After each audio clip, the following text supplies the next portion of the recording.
Lecture 18, definition of the wedge product. The wedge product is defined to encode any symmetric alpha wedge beta is defined as alpha tensor product beta minus beta tensor product alpha. This is a wedge product is a two-form. The two forms are alternating bilinear forms. What this means? Swapping argument flips the sign. So we build an antisymmetry explicitly into the wedge definition. You see? This is the wedge definition.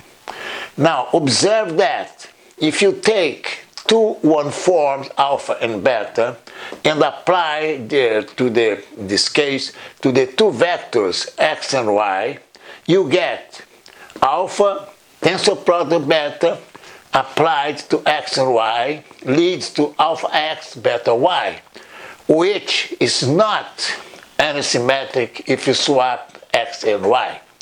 So that's why we need, you see, to set here this minus sign.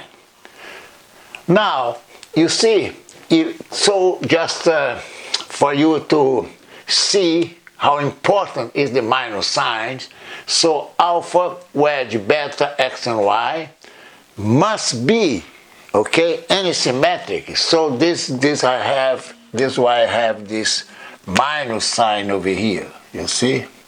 So it's minus alpha, in this case wedge beta yx, you see. So if you swap, you say you exchange the sign. So the only natural way to, in this case, to enforce antisymmetry is just to set this minus sign over here, you see.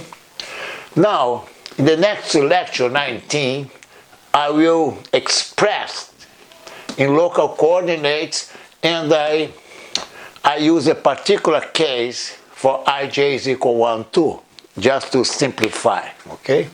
So you see the next lecture in the lecture 19.